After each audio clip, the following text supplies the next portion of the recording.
ನಮಸ್ಕಾರ ಸ್ನೇಹಿತರೆ, HK TV Kannada channel ವೀಕ್ಷಕರಿಗೆ ಪ್ರೀತಿಯ ಸ್ವಾಗತ.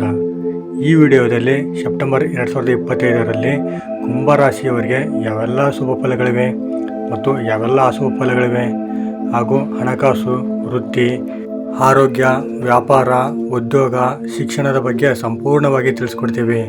ಜೊತೆಗೆ ಪ್ರೇಮ ಸಂಬಂಧ, ಕುಟುಂಬದ ಬಗ್ಗೆಯೂ ತಿಳಿಸ್ಕೊಡ್ತೀವಿ. ಹಾಗೂ 2025ರ ಸೆಪ್ಟೆಂಬರ್ ತಿಂಗಳಿನಲ್ಲಿ ಕುಂಭ ರಾಶಿಯವರಿಗೆ ಗ್ರಹಗಳ ಗೋಚಾರ ಫಲಗಳು ಯಾವ ಥರ ಇರುತ್ತೆ ಅಂತಲೂ ಹೇಳ್ತೀವಿ. ಹಾಗೂ ಇನ್ನೂ ಉತ್ತಮವಾದ ಒಳ್ಳೆಯ ಶುಭ ಫಲಗಳಿಗೆ ಯಾವ ಪರಿಹಾರ ಮಾಡಿದ್ರೆ ನಿಮ್ಮ ಕಷ್ಟಗಳು ನಿವಾರಣೆ ಆಗುತ್ತೆ ಅಂತಲೂ ಹೇಳ್ತೀವಿ. ಹಾಗಾಗಿ ಈ ವಿಡಿಯೋವನ್ನು ಸಂಪೂರ್ಣವಾಗಿ ಕೊನೆ ತನಕ ನೋಡಿ. ಮತ್ತು ನೀವಿನ್ನೂ ನಮ್ಮ ಚಾನಲನ್ನು ಸಬ್ಸ್ಕ್ರೈಬ್ ಮಾಡದೆ ನೋಡ್ತಿದ್ರೆ ದಯವಿಟ್ಟು ಈ ವಿಡಿಯೋಗೆ ಒಂದು ಲೈಕ್ ಕೊಟ್ಟು ನಮ್ಮ ಚಾನಲನ್ನು ಸಬ್ಸ್ಕ್ರೈಬ್ ಮಾಡಿಕೊಂಡು ಸಪೋರ್ಟ್ ಮಾಡಿ. ಹಾಗೆಯೇ ಮಹಾಶಿವನ ಆಶೀರ್ವಾದ ನಿಮ್ಮ ಮತ್ತು ನಿಮ್ಮ ಕುಟುಂಬದವರ ಮೇಲೆ ಸದಾ ಇರಬೇಕಂತ ಬಯಸಿದವರು ಓಂ ನಮಃ ಶಿವಾಯ ಅಂತ ಕಮೆಂಟ್ ಮಾಡದೆ ಮರಿಬೇಡಿ. 2025ರ ಸೆಪ್ಟೆಂಬರ್ ತಿಂಗಳಿನಲ್ಲಿ ಕುಂಭರಾಶಿಯ ಭವಿಷ್ಯ. ಕುಂಭರಾಶಿಯಲ್ಲಿ ಜನಿಸಿದ ಜನರಿಗೆ ಈ ತಿಂಗಳು ಸರಾಸರಿ ಫಲಪ್ರದವಾಗಬಹುದು. ರಾಹು ಮಹಾರಾಜನು ತಿಂಗಳು ಪೂರ್ತಿ ನಿಮ್ಮ ರಾಶಿ ಚಕ್ರದಲ್ಲಿ ಇರುತ್ತಾನೆ. ತಿಂಗಳ ಆರಂಭದಲ್ಲಿ ಸೂರ್ಯ, ಬುಧ ಮತ್ತು ಕೇತು 7ನೇ ಮನೆಯಲ್ಲಿರ್ತಾರೆ. ಇದು ನಿಮ್ಮ ಆರೋಗ್ಯದಲ್ಲಿ ಏರಿಳಿತಗಳನ್ನು ಉಂಟು ಮಾಡಬಹುದು. ಮಂಗಳ ಕೂಡ 8ನೇ ಮನೆಯಲ್ಲಿರುತ್ತಾನೆ. ಇದು ಕೆಲವು ರೀತಿಯ ದೈಹಿಕ ಸಮಸ್ಯೆ ಅಥವಾ ಗಾಯ ಅಥವಾ ಅಪಘಾತಕ್ಕೆ ಕಾರಣವಾಗಬಹುದು. ಆದ್ದರಿಂದ ನೀವು ಎಚ್ಚರಿಕೆಯಿಂದ ವಾಹನ ಚಲಾಯಿಸಬೇಕು. ತಿಂಗಳ ಆರಂಭದಲ್ಲಿ ಶುಕ್ರ 6ನೇ ಮನೆಯಲ್ಲಿರುವುದರಿಂದ ಆರೋಗ್ಯ ಸಮಸ್ಯೆಗಳು ಹೆಚ್ಚಾಗಬಹುದು. ವೈವಾಹಿಕ ಸಂಬಂಧಗಳಲ್ಲಿ ಏರಿಳಿತಗಳು ಉಂಟಾಗಬಹುದು. ತಿಂಗಳ ಉತ್ತರಾರ್ಧವು ತುಲನಾತ್ಮಕವಾಗಿ ಅನುಕೂಲಕರವಾಗಿರುತ್ತದೆ. ಇದು ಪ್ರೇಮ ಸಂಬಂಧಗಳಿಗೆ ಉತ್ತಮ ತಿಂಗಳು ಎಂದು ಸಾಬೀತುಪಡಿಸಬಹುದು. ತಿಂಗಳ ಆರಂಭವು ಉದ್ಯೋಗಿಗಳಿಗೆ ದುರ್ಬಲವಾಗಿರುತ್ತದೆ. ನೀವು ಕೆಲಸದ ಸ್ಥಳದಲ್ಲಿ ಸಮಸ್ಯೆಗಳನ್ನು ಎದುರಿಸಬೇಕಾಗಬಹುದು. ಆದರೆ ತಿಂಗಳ ಉತ್ತರಾರ್ಧದಲ್ಲಿ ಉತ್ತಮ ಪರಿಸ್ಥಿತಿಗಳು ಉದ್ಭವಿಸಬಹುದು. ನೀವು ವ್ಯವಹಾರದಲ್ಲಿ ಉತ್ತಮ ಯಶಸ್ಸನ್ನು ಪಡೆಯುತ್ತೀರಿ. ಆದರೂ ನೀವು ಸ್ವಲ್ಪ ಜಾಗರೂಕರಾಗಿರಬೇಕು ಎಂದು ನಿರೀಕ್ಷಿಸಲಾಗಿದೆ. ಆರ್ಥಿಕವಾಗಿ ಈ ತಿಂಗಳು ಸರಾಸರಿಯಾಗಿರುತ್ತದೆ. ಹೆಚ್ಚಿನ ಲಾಭವನ್ನು ನಿರೀಕ್ಷಿಸದೆ ನಿಮ್ಮ ಖರ್ಚುಗಳನ್ನು ನಿಯಂತ್ರಣದಲ್ಲಿಡಲು ಪ್ರಯತ್ನಿಸಿದರೆ ನೀವು ಹೆಚ್ಚಿನ ಲಾಭವನ್ನು ಪಡೆಯಬಹುದು. ಈ ತಿಂಗಳು ವಿದ್ಯಾರ್ಥಿಗಳಿಗೆ ಅನುಕೂಲಕರವಾಗಿರುತ್ತದೆ. ನೀವು ನಿಮ್ಮ ಅಧ್ಯಯನವನ್ನು ಮುಂದುವರಿಸಲು ಮತ್ತು ಅದರಲ್ಲಿ ಉತ್ತಮ ಫಲಿತಾಂಶಗಳನ್ನು ಪಡೆಯಲು ಸಾಧ್ಯವಾಗುತ್ತದೆ. ಕುಂಭರಾಶಿಯವರ ಉದ್ಯೋಗ ಮತ್ತು ವೃತ್ತಿ ಜೀವನ. ವೃತ್ತಿ ಜೀವನದ ದೃಷ್ಟಿಕೋನದಿಂದ ಈ ತಿಂಗಳು ಸರಾಸರಿಯಾಗಲಿದೆ. 10ನೇ ಮನೆಯ ಅಧಿಪತಿಯು ತಿಂಗಳ ಆರಂಭದಲ್ಲಿ 8ನೇ ಮನೆಯಲ್ಲಿರುತ್ತಾನೆ. ಇದು ನಿಮಗೆ ಕೆಲಸದ ಸ್ಥಳದಲ್ಲಿ ಸಮಸ್ಯೆಗಳನ್ನು ನೀಡಬಹುದು. ನಿಮ್ಮ ವಿರುದ್ಧ ಜಗಳ ಅಥವಾ ಪಿತೂರಿ ಸಾಧ್ಯ ಇದೆ. ಆದ್ದರಿಂದ ನೀವು ತಿಂಗಳ ಆರಂಭದಲ್ಲಿ ಜಾಗರೂಕರಾಗಿರಬೇಕು. ತಿಂಗಳ ಆರಂಭದಲ್ಲಿ ಶುಕ್ರ ಮಹಾರಾಜನು 6ನೇ ಮನೆಯಲ್ಲಿ ಕುಳಿತಿರುವುದರಿಂದ ಕೆಲಸದ ಸ್ಥಳದಲ್ಲಿ ವಿರುದ್ಧ ಲಿಂಗದ ಜನರೊಂದಿಗೆ ಉತ್ತಮವಾದ ವರ್ತಿಸುವುದು ನಿಮಗೆ ಪ್ರಯೋಜನಕಾರಿಯಾಗಿದೆ. ಇಲ್ಲದಿದ್ದರೆ ಅವರು ನಿಮ್ಮ ಸಮಸ್ಯೆಗೆ ಕಾರಣವಾಗಬಹುದು. ಅವರು ತಿಂಗಳ ಆರಂಭದಲ್ಲಿಯೇ ನಿಮಗೆ ಸಮಸ್ಯೆಗಳನ್ನು ನೀಡಬಹುದು. ಆದರೆ 13ರಿಂದ ನಿಮ್ಮ 10ನೇ ಮನೆಯ ಅಧಿಪತಿಯಾದ ಮಂಗಳ ಮಹಾರಾಜನು 9ನೇ ಮನೆಗೆ ಹೋಗುತ್ತಾನೆ. ಇದು ಕೆಲಸದ ಸ್ಥಳದಲ್ಲಿ ನಡೆಯುತ್ತಿರುವ ಸಮಸ್ಯೆಗಳನ್ನು ಕಡಿಮೆ ಮಾಡುತ್ತದೆ. ನೀವು ಬಯಸಿದ ವರ್ಗಾವಣೆಯನ್ನು ಸಹ ಪಡೆಯಬಹುದು ಮತ್ತು ಬಡ್ತಿಯ ಸಾಧ್ಯತೆಗಳು ಇರಬಹುದು. ನಿಮ್ಮ ಸಹೋದ್ಯೋಗಿಗಳು ನಿಮ್ಮನ್ನು ಬೆಂಬಲಿಸುತ್ತಾರೆ. ತಿಂಗಳ ಆರಂಭವು ವ್ಯಾಪಾರ ಮಾಡುವವರಿಗೆ ಅನುಕೂಲಕರವಾಗಿರುತ್ತದೆ. ಸರ್ಕಾರಿ ಕ್ಷೇತ್ರಗಳಿಂದ ಅವಕಾಶಗಳು ಹೆಚ್ಚಾಗುತ್ತವೆ. ತಿಂಗಳ ಆರಂಭದಲ್ಲಿ ಸೂರ್ಯ, ಬುಧ ಮತ್ತು ಕೇತು 7ನೇ ಮನೆಯಲ್ಲಿ ಒಟ್ಟಿಗೆ ಇರುತ್ತಾರೆ.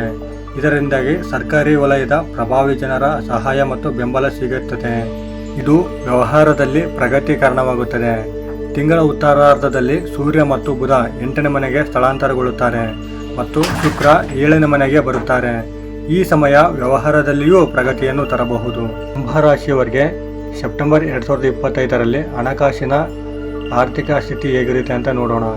ನಿಮ್ಮ ಆರ್ಥಿಕ ಸ್ಥಿತಿಯನ್ನು ನೋಡಿದರೆ ಈ ತಿಂಗಳು ಈ ಉದ್ದೇಶಕ್ಕಾಗಿ ಉತ್ತಮವಾಗಿರುತ್ತದೆ. 8ನೇ ಮನೆಯಲ್ಲಿ ಕುಳಿತಿರುವ ಮಂಗಳ ಗ್ರಹವು ತಿಂಗಳ ಆರಂಭದಲ್ಲಿ 2ನೇ ಮನೆ ಮತ್ತು 3ನೇ ಮನೆಗಳನ್ನು ನೋಡುತ್ತಾರೆ. ಇದು ನಿಮ್ಮ ಧೈರ್ಯ ಮತ್ತು ಶೌರ್ಯವನ್ನು ಹೆಚ್ಚಿಸುತ್ತದೆ. ಹಠಾತ್ ಆರ್ಥಿಕ ಲಾಭದ ಸಾಧ್ಯತೆಗಳಿವೆ. ಶನಿ ಮಹಾರಾಜನು 2ನೇ ಮನೆಯಲ್ಲಿ ಕುಳಿತಿರುತ್ತಾನೆ. ಅವರು ನಿಮ್ಮ ಆರ್ಥಿಕ ಸ್ಥಿತಿಯನ್ನು ಸುಧಾರಿಸಲು ಪ್ರಯತ್ನಿಸುತ್ತಾರೆ ಮತ್ತು ನಿಮಗೆ ದಾರಿ ತೋರಿಸುತ್ತಾರೆ.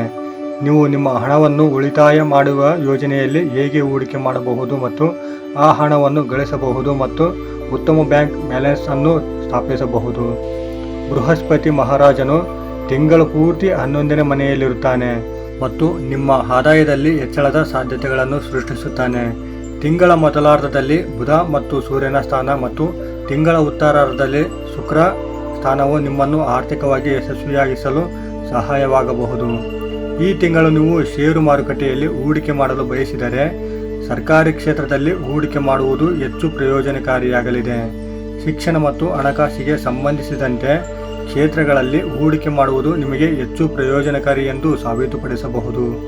ತಿಂಗಳ ಉತ್ತರಾರ್ಧದಲ್ಲಿ ದೀರ್ಘ ಪ್ರಯಾಣಗಳು ನಿಮಗೆ ಪ್ರಯೋಜನವನ್ನು ನೀಡುತ್ತವೆ ಮತ್ತು ನಿಮ್ಮ ವ್ಯವಹಾರವು ಅವರಿಂದ ಹೊಸ ದಿಕ್ಕನ್ನು ಪಡೆಯುತ್ತವೆ.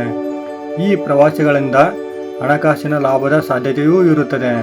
ಹಾಗೂ ಕುಂಭರಾಶಿಯವರ ಸೆಪ್ಟೆಂಬರ್ ತಿಂಗಳಿನಲ್ಲಿ ಆರೋಗ್ಯ ಹೇಗೆ ಇರುತ್ತೆ ಅಂದರೆ, ಸೆಪ್ಟೆಂಬರ್ ಮಾಸಿಕ ಜಾತಕ 2025ರ ಪ್ರಕಾರ ಈ ತಿಂಗಳು ಆರೋಗ್ಯದ ದೃಷ್ಟಿಯಿಂದ ಏರಿಳಿತಗಳಿಂದ ತುಂಬಿರಬಹುದು. ತಿಂಗಳ ಆರಂಭದಲ್ಲಿ ಸೂರ್ಯ, ಬುಧ ಮತ್ತು ಕೇತು 7ನೇ ಮನೆಯಲ್ಲಿ ಒಟ್ಟಿಗೆ ಕುಳಿತಿರುತ್ತಾರೆ. ರಾಹು ನಿಮ್ಮ ರಾಶಿಚಕ್ರ ಚಿಹ್ನೆಯಲ್ಲಿರುತ್ತಾನೆ. ಶುಕ್ರ 6ನೇ ಮನೆಯಲ್ಲಿರುತ್ತಾನೆ ಮತ್ತು ಮಂಗಳ 8ನೇ ಮನೆಯಲ್ಲಿರುತ್ತಾರೆ. ಈ ಸಮಯದಲ್ಲಿ ಆರೋಗ್ಯ ಸಮಸ್ಯೆಗಳು ಹೆಚ್ಚಾಗುತ್ತವೆ. ಮಂಗಳನ ಸ್ಥಾನದಿಂದಾಗಿ ಕೆಲವು ರೀತಿಯ ಅಪಘಾತ ಅಥವಾ ದೈಹಿಕ ಗಾಯದ ಸಾಧ್ಯತೆ ಇರಬಹುದು. ಆದ್ದರಿಂದ ನೀವು ನಿಮ್ಮ ಆರೋಗ್ಯದ ಬಗ್ಗೆ ಹೆಚ್ಚಿನ ಗಮನ ಹರಿಸಬೇಕು. ಯಾರಿಂದಲೂ ವಾಹನವನ್ನು ಕೇಳಬೇಡಿ ಮತ್ತು ಈ ಸಮಯದಲ್ಲಿ ಬಹಳ ಎಚ್ಚರಿಕೆಯಿಂದ ಚಾಲನೆ ಮಾಡಿ, ಇಲ್ಲದಿದ್ದರೆ ಸಮಸ್ಯೆಗಳು ಇರಬಹುದು. ಶುಕ್ರ 6ನೇ ಮನೆಯಲ್ಲಿ ಇರುವುದರಿಂದ ಮೂತ್ರ ಮತ್ತು ಸಂತಾನೋತ್ಪತ್ತಿ ವ್ಯವಸ್ಥೆಗೆ ಸಂಬಂಧಿಸಿದ ಸಮಸ್ಯೆಗಳು ನಿಮ್ಮನ್ನು ಕಾಡಬಹುದು. ಆದ್ದರಿಂದ ಈ ಸಮಸ್ಯೆಗಳಿಗೆ ಗಮನ ಕೊಡಿ ಮತ್ತು ಸಣ್ಣ ಸಮಸ್ಯೆಗಳನ್ನು ನಿರ್ಲಕ್ಷಿಸಬೇಡಿ. ತಿಂಗಳ ಉತ್ತರಾರ್ಧದಲ್ಲಿ ಮಂಗಳ 9ನೇ ಮನೆಗೆ ಚಲಿಸುತ್ತಾನೆ, ಆದರೆ ಸೂರ್ಯ ಮತ್ತು ಬುಧ 8ನೇ ಮನೆಯಲ್ಲಿರುತ್ತಾನೆ ಮತ್ತು ಶುಕ್ರ 7ನೇ ಮನೆಯಲ್ಲಿರುತ್ತಾರೆ. ಇದರಿಂದಾಗಿ ಸಮಸ್ಯೆಗಳು ಮಹಿಳೆಯರಿಗೆ ತೊಂದರೆ ಉಂಟಾಗಬಹುದು. ಅದೇ ಸಮಯದಲ್ಲಿ ಅಜೀರ್ಣ, ಆಮ್ಲೀಯತೆ ಮುಂತಾದ ಹೊಟ್ಟೆಗೆ ಸಂಬಂಧಿಸಿದ ಸಮಸ್ಯೆಗಳು ನಿಮಗೆ ಆರೋಗ್ಯ ಸಮಸ್ಯೆಗಳನ್ನು ಉಂಟು ಮಾಡಬಹುದು. ಆದ್ದರಿಂದ ನೀವು ನಿಮ್ಮ ಆರೋಗ್ಯದ ಬಗ್ಗೆ ವಿಶೇಷ ಗಮನ ಹರಿಸಬೇಕು. ನೀವು ಗುರುವಾರದ ಮತ್ತು ಸುಲಭವಾಗಿ ಅಜೀರ್ಣವಾದ ಆಹಾರವನ್ನು ಸೇವಿಸಬೇಕು ಮತ್ತು ನಿಮ್ಮ ಆರೋಗ್ಯದ ಬಗ್ಗೆ ನಿಗಾ ಇಡುವುದು ನಿಮಗೆ ಪ್ರಯೋಜನಕಾರಿ ಎಂದು ಸಾಬೀತುಪಡಿಸುತ್ತದೆ. ಕುಂಭರಾಶಿಯವರ ಸೆಪ್ಟೆಂಬರ್ 2025ರ ಪ್ರೀತಿ ಮತ್ತು ಮದುವೆ ಯಾವ ಥರ ಇರುತ್ತೆ ಅಂದರೆ, ಸೆಪ್ಟೆಂಬರ್ ಮಾಸಿಕ ಜಾತಕ 2025ರ ಪ್ರಕಾರ ಈ ತಿಂಗಳು ಪ್ರೇಮ ಸಂಬಂಧಗಳಿಗೆ ಉತ್ತಮವಾಗಿರುತ್ತದೆ. ಈ ತಿಂಗಳು ಪೂರ್ತಿ 5ನೇ ಮನೆಯಲ್ಲಿ ಗುರುವಿನ ಉಪಸ್ಥಿತಿಯು ಪ್ರೇಮ ಸಂಬಂಧಗಳಲ್ಲಿ ನಿಮಗೆ ದೇವರ ಆಶೀರ್ವಾದವನ್ನು ನೀಡುತ್ತದೆ. ನಿಮ್ಮ ಪ್ರೀತಿ ಯಶಸ್ವಿಯಾಗುತ್ತದೆ ಮತ್ತು ನೀವು ನಿಮ್ಮ ಪ್ರೀತಿ ಪಾತ್ರರ ಪ್ರೀತಿಯಲ್ಲಿ ಸಿಕ್ಕಿಹಾಕಿಕೊಳ್ಳುತ್ತೀರಿ. 5ನೇ ಮನೆಯ ಅಧಿಪತಿ ಬುಧನು ತಿಂಗಳ ಆರಂಭದಲ್ಲಿ ಸೂರ್ಯ, ದೇವರು ಮತ್ತು ಕೇತು ಜೊತೆಗೆ 7ನೇ ಮನೆಯಲ್ಲಿರುತ್ತಾರೆ. ಇದು ನಿಮ್ಮ ಪ್ರೇಮ ವಿವಾಹದ ಯೋಗವನ್ನು ಬಲಪಡಿಸುತ್ತದೆ. ಈ ಸಮಯದಲ್ಲಿ ನಿಮ್ಮ ಗೆಳತಿಯ ಬಗ್ಗೆ ನಿಮ್ಮ ವಿಶ್ವಾಸವು ತುಂಬ ಹೆಚ್ಚಾಗಿರುತ್ತದೆ. ನೀವು ಈಗ ನಿಮ್ಮ ಪ್ರೀತಿಯನ್ನು ಮದುವೆಯಾಗಲು ಬಯಸಿದರೆ ಅದಕ್ಕಾಗಿ ಸಂಭಾಷಣೆಯೂ ಮುಂದುವರಿಯಬಹುದು ಮತ್ತು ನಿಮ್ಮ ಪ್ರೇಮ ವಿವಾಹವನ್ನು ದೃಢೀಕರಿಸಬಹುದು. ಇದು ನಿಮಗೆ ತೃಪ್ತಿ ಮತ್ತು ಸಂತೋಷ ಎರಡನ್ನೂ ನೀಡುತ್ತದೆ. ಬುಧ ಮಹಾರಾಜನು 15ರಿಂದ 8ನೇ ಮನೆಗೆ ಹೋಗುವುದರಿಂದ ಮತ್ತು ಸೂರ್ಯದೇವರು 17ರಿಂದ 8ನೇ ಮನೆಗೆ ಬರುವುದರಿಂದ ನಿಮಗೆ ಸ್ವಲ್ಪ ಸಮಯದವರೆಗೂ ಸಮಸ್ಯೆಗಳು ಎದುರಾಗುತ್ತವೆ. ಏಕೆಂದರೆ ನಿಮ್ಮ ಪ್ರೀತಿ ಪಾತ್ರರಿಗೆ ಆರೋಗ್ಯ ಸಮಸ್ಯೆಗಳಿರಬಹುದು.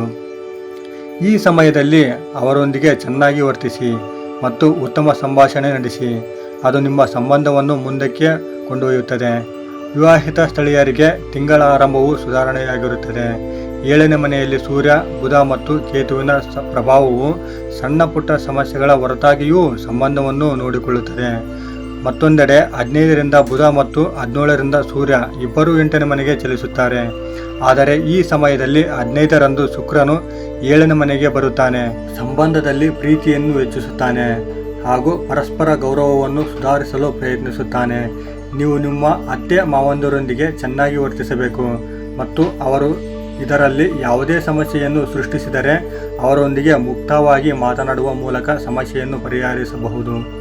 2025ರ ಸೆಪ್ಟೆಂಬರ್ ತಿಂಗಳಿನಲ್ಲಿ ಕುಂಭರಾಶಿಯವರ ಕುಟುಂಬ ಹೇಗಿರುತ್ತೆ ಅಂದರೆ, ಈ ತಿಂಗಳು ಕುಟುಂಬ ಜೀವನಕ್ಕೆ ಒಳ್ಳೆಯದಾಗುವ ಸಾಧ್ಯತೆ ಇದೆ.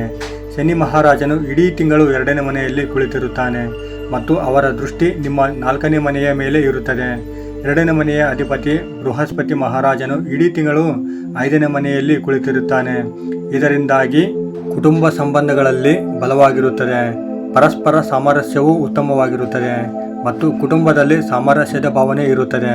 ಕುಟುಂಬ ಸದಸ್ಯರು ಒಟ್ಟಿಗೆ ವಾಸಿಸುತ್ತಾರೆ. 3ನೇ ಮನೆಯ ಅಧಿಪತಿಯಾದ ಮಂಗಳ ಮಹಾರಾಜನು ತಿಂಗಳ ಆರಂಭದಲ್ಲಿ 8ನೇ ಮನೆಯಲ್ಲಿ ಕುಳಿತು 2ನೇ ಮನೆ ಮತ್ತು 3ನೇ ಮನೆಯನ್ನು ನೋಡುತ್ತಾನೆ. ಅಂತಹ ಪರಿಸ್ಥಿತಿಯಲ್ಲಿ ಸಹೋದರ ಸಹೋದರಿಯರೊಂದಿಗೆ ಕೆಲವು ಸಮಸ್ಯೆಗಳು ಉಂಟಾಗಬಹುದು ಮತ್ತು ಅವರೊಂದಿಗಿನ ಸಂಬಂಧಗಳು ಹದಗೆಡಬಹುದು. ಆದರೆ ಸೆಪ್ಟೆಂಬರ್ 13ರಿಂದ ಮಂಗಳ ಮಹಾರಾಜನು 9ನೇ ಮನೆಗೆ ಬರುವುದರಿಂದ ಮತ್ತು ಅಲ್ಲಿಂದ ನಿಮ್ಮ 2ನೇ ಮನೆ ಮತ್ತು 3ನೇ ಮನೆಯನ್ನು ನೋಡುವುದರಿಂದ ಸಹೋದರ ಸಹೋದರಿಯರೊಂದಿಗಿನ ಸಂಬಂಧಗಳು ಮತ್ತೆ ಸಿಹಿಯಾಗಬಹುದು ಮತ್ತು ನೀವು ಕುಟುಂಬದ ಆಸ್ತಿಯ ಲಾಭವನ್ನು ಪಡೆಯಬಹುದು. 4ನೇ ಮನೆಯ ಅಧಿಪತಿಯಾದ ಶುಕ್ರ ಮಹಾರಾಜನು ತಿಂಗಳ ಆರಂಭದಲ್ಲಿ 6ನೇ ಮನೆಯಲ್ಲಿರುತ್ತಾನೆ. ಇದರಿಂದಾಗಿ ನಿಮ್ಮ ತಾಯಿಗೆ ಕೆಲವು ಆರೋಗ್ಯ ಸಮಸ್ಯೆಗಳು ತೊಂದರೆಯಾಗಬಹುದು ಮತ್ತು ಕುಟುಂಬದಲ್ಲಿ ಏರಿಳಿತದ ಸಂದರ್ಭಗಳು ಉದ್ಭವಿಸುತ್ತವೆ. ಆದರೆ 15ರಿಂದ ಶುಕ್ರನು 7ನೇ ಮನೆಗೆ ಬರುತ್ತಾನೆ ಮತ್ತು ಕುಟುಂಬ ಸಮಸ್ಯೆಗಳನ್ನು ಕಡಿಮೆ ಮಾಡುತ್ತಾನೆ ಮತ್ತು ಮನೆಯ ಸದಸ್ಯರ ಪರಸ್ಪರ ಪ್ರೀತಿ ಹೆಚ್ಚಾಗುತ್ತದೆ. ಕುಂಭರಾಶಿಯವರಿಗೆ ಇನ್ನೂ ಹೆಚ್ಚಿನ ಸುಫಲಗಳು ಬೇಕಂದರೆ, ಉತ್ತಮವಾದ ಸಮಯ ಬೇಕಂದರೆ ಪರಿಹಾರವಾಗಿ ನೀವು ಶನಿವಾರ ಶ್ರೀ ಶನಿ ಚಾಲಿಸವನ್ನು ಪಠಿಸಬೇಕು ಮತ್ತು ಬುಧವಾರ ಅಶ್ವಿನ ತಾಯಿಗೆ ಸೇವೆ ಸಲ್ಲಿಸಿ ಹಾಗೂ ಶುಕ್ರವಾರ ಮಾತಾ ಮಹಾಲಕ್ಷ್ಮಿಯ ಮಂತ್ರವನ್ನು ಪಠಿಸುವುದು ನಿಮಗೆ ಪ್ರಯೋಜನಕಾರಿಯಾಗುತ್ತದೆ. ನೋಡಿದ್ರಲ್ಲ ಸ್ನೇಹಿತರೆ, ಈ ಮಾಹಿತಿ ನಿಮಗೆ ಇಷ್ಟ ಆಗಿದೆ ಅಂತ ಅಂದ್ಕೊಂಡಿದ್ದೀವಿ. ಇಷ್ಟ ಆಗಿದ್ರೆ ದಯವಿಟ್ಟು ಈ ವಿಡಿಯೋಗೆ ಒಂದು ಲೈಕ್ ಕೊಡಿ. ಇನ್ನೂ ಹೆಚ್ಚಿನ ಮಾಹಿತಿಗಾಗಿ ನಮ್ಮ HK TV ಕನ್ನಡ ಚಾನಲನ್ನು ಸಬ್ಸ್ಕ್ರೈಬ್ ಮಾಡಿಕೊಂಡು ಸಪೋರ್ಟ್ ಮಾಡಿ. ಧನ್ಯವಾದ.